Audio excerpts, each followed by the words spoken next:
તમે જે અત્યારે કરો છો એ D2C બિઝનેસ છે, જી બરાબર? જી તો ડાયરેક્ટ કન્ઝ્યુમર ને આપવાનું કેમ? ઇન જનરલી આ બિઝનેસ કેવું હોય કે ભાઈ ડિસ્ટ્રીબ્યુશનશિપ વગેરે જી વગેરે ચાલતું હોય, જી તો શા માટે કોઈ ડિસ્ટ્રીબ્યુટર જ વચ્ચે નથી? Hey lovely audience, this is your host Akash Ukani and thank you for choosing this particular topic to watch.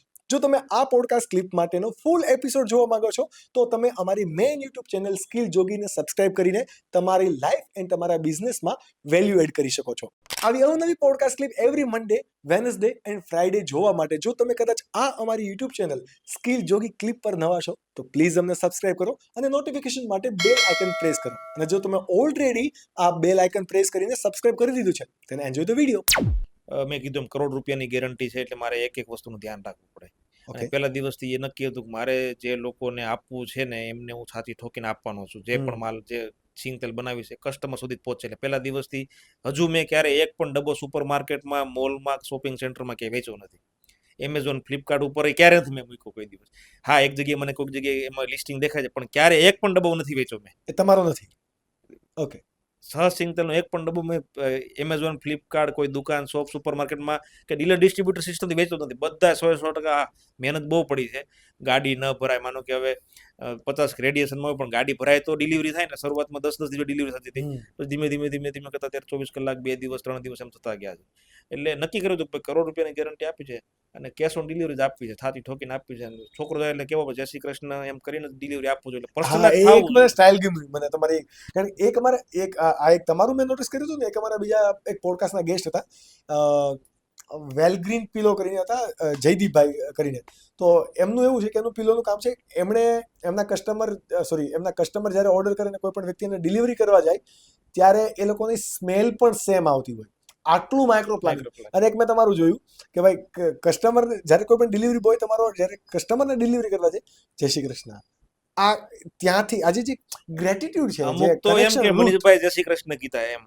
હા, મનીષભાઈ જય શ્રી કૃષ્ણ કીધા એટલે કેટલું પર્સનલાઇઝ લાગે. બધા મેસેજમાં પર્સનલ બ્રાન્ડનો મહિમા જ આ જ છે. મેં ક્યાંય ભણ્યો કે કાંઈ નથી, પણ અંદરથી જ આવ્યું છે કે ભાઈ મેસેજ, પહેલો મેસેજ જાય ને ઓર્ડર કરે ત્યારે નીચે ફાઉન્ડર મનીષ પટેલ લખેલું જાય એટલે લાગે કે મનીષભાઈ મને મેસેજ કર્યો. ભલે સિસ્ટમથી જ આવ્યો હોય, ડિલિવરી થાય તો મારું નામ જતું જાય પાછળ. એટલે છેક સુધી પર્સનલાઇઝ એટેચ રહે. અને કાંઈ પણ થાય આંગળી મનીષભાઈ ઉપર જાય, બ્રાન્ડ કે પ્રોડક્ટ ઉપર ન આવી જાય. હું એના માટે બેઠો છું. એટલે એક એક વસ્તુનું ઉપર ધ્યાન દઉં છું. અને બધાએ જે પણ ફાઉન્ડર હોય એમને પોતાની પ્રોડક્ટ કે સર્વિસમાં 100% ધ્યાન આપવું જ પડે. પોતાના 100% એમાં જ આપવા પડે. ટીમ ઉપર બધું ન છોડાય. એક એક વસ્તુ તમારી જોવી તો પડે. બધું જ ઓટોમેશન ઉપર ને ઓટો પાયલટ ઉપર થઈ જતું હોત તો પછી કહેવાય ને કે તો બિલ ગેટ્સ, પછી માર્ક ઝકરબર્ગ, આ બધા લોકો ઓફિસ ના જતા હોત.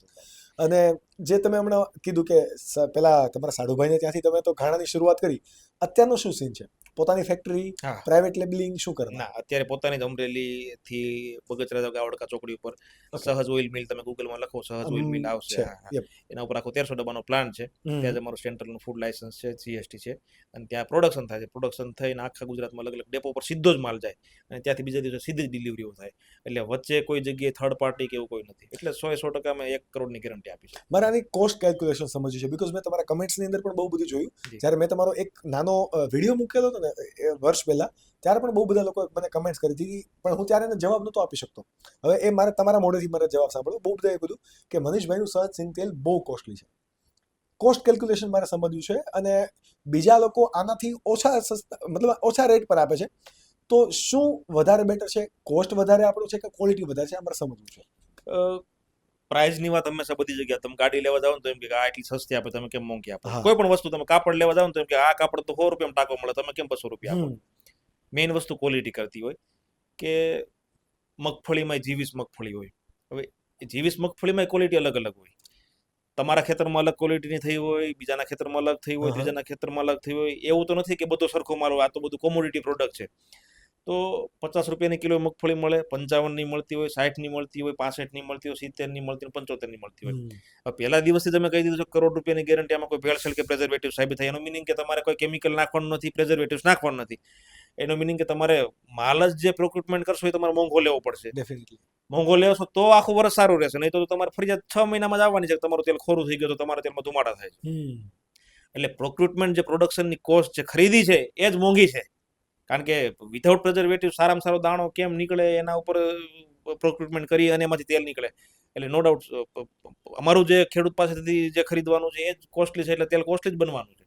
બાકી હા, હું નથી ફૂડનું લાયસન્સ ધરાવતો હું નથી, જીએસટી લેતો, મારે નથી લેબલ બનાવવું, હું ગામમાંથી મગફળી લઈ અને સીધી તેલ કાઢું છું તો પેલું પીળું તેલ જ દેખાવાનું છે, આ પીળું તેલ જ દેખાય, પેલામાં ભજીયા બનાવવાના છે, આમાં ભજીયા બનવાના જ છે, તેલ તમારે 200-300 રૂપિયા સસ્તું થઈ જવાનું છે. પણ જે થાકી ઠોકીને ગેરંટી તમે આપીએ છીએ અને આખી સર્વિસ છે, ફીડબેક છે, આ છે તે છે, બધું આખી ફ્રી ડિલિવરી આપીએ છીએ, 150-150 કિલોમીટર સુધી ફ્રી ડિલિવરી આપીએ છીએ. સર્વિસ કોઈ પણ પ્રોડક્ટ સર્વિસ આપીએ એના પૈસા તો સર્વિસના પૈસા વધારે હોય, એટલે લોકો આની હારે કમ્પેરિઝન થાય જ નહીં, કોઈ દિવસ ના થાય.